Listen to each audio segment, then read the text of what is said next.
In 2009, the Mwashi school was almost, let's say, some kind of virtual school, because, okay, we have the students, we have some teachers, but there was no school, physical school.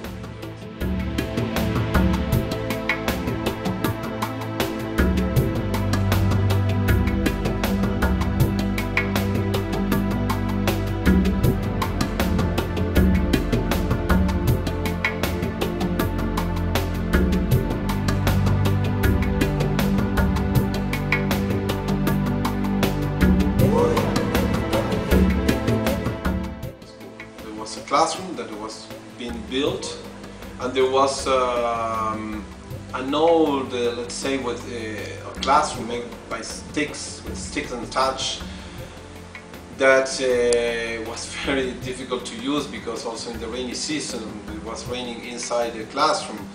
And there was also a big tree that is a symbol, let's say, for the Mwashi school. It's an enormous tree that was used to teach there.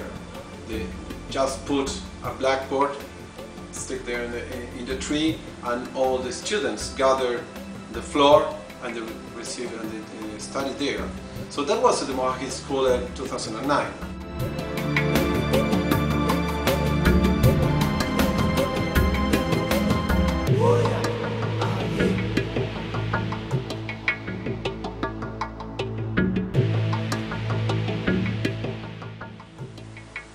I do believe that an image can communicate a lot, and it's a powerful instrument to show jealous people hope, joy, actions, fears, needs in such a way that I expect it can make our hearts move into their direction.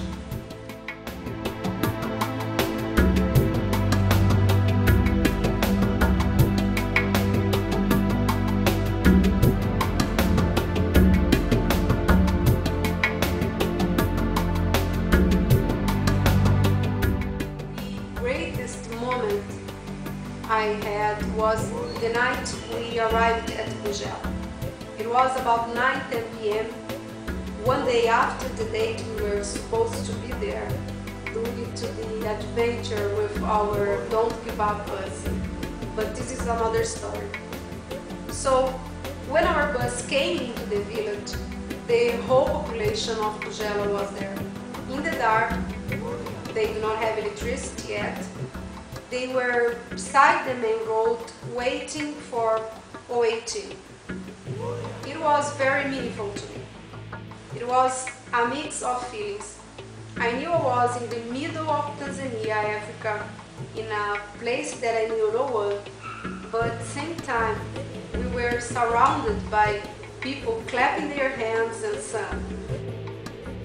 I could only see the eyes sparkling here and there and listening to their voice. What a warm, welcome reception.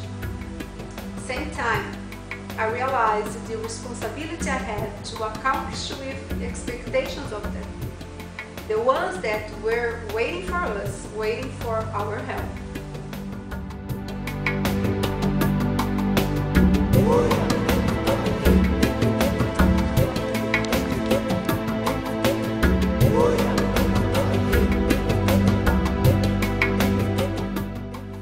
In 2011, it was incredible, the difference. There were 2 brand new classrooms functional. There was a 3rd one that was almost finished, and a 4th one that was under construction. There was a staff office. There were teachers. There were students. Students wearing uniforms. So it was incredible. The image. There was a school there. So that's a good thing. I think in 2009 was the weakest moment of the school, in which the people, perhaps some of the local people, thought that this idea of the school was going to die. And thanks to Orphans Africa, this school survived.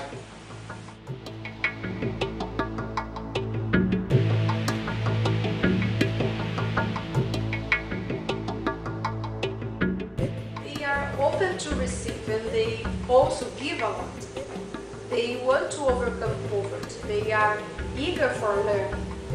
We can help if we give them the right tools, such as good education.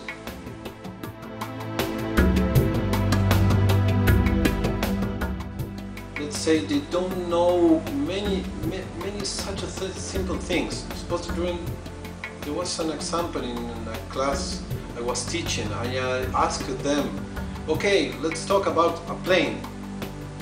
And then I asked, but do you know what's an airplane? Yes, we know, but have you seen an airplane?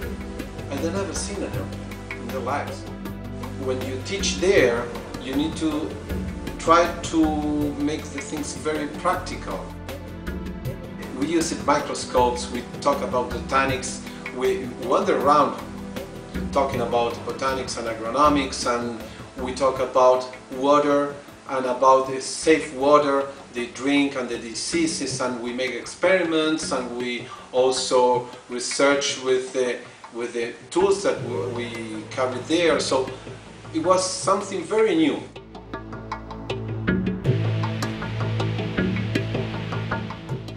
What surprised me more was to see the duality of such a huge need and such a huge heart of that people.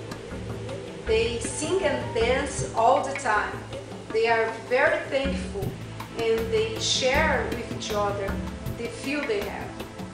This was a big lesson for me.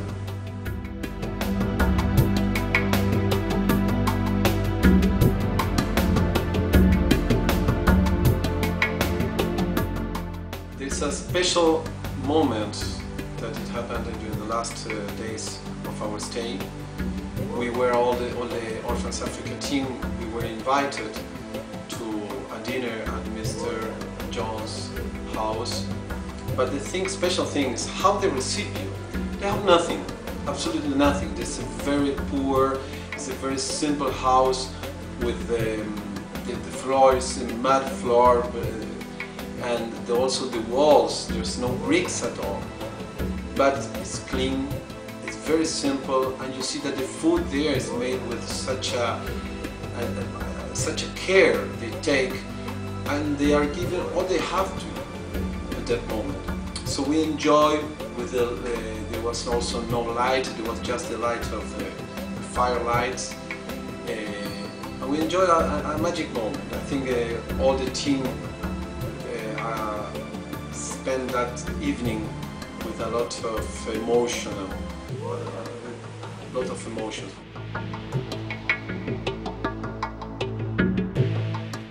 I thank OA Board for agreeing with my participation in this project.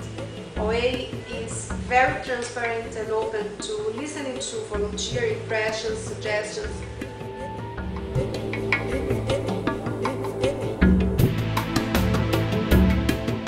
What was the thing in Orphans Africa that was the organization of my choice? I think that was because I felt that it was some kind of personal touch. It was a small organization. Simple, I have contact with the leaders, I have the opportunity to feel that it was part of it.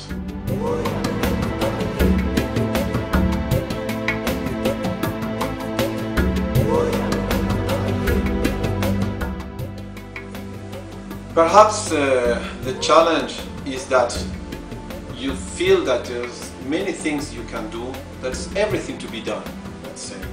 So everything you do is good, but it's never enough.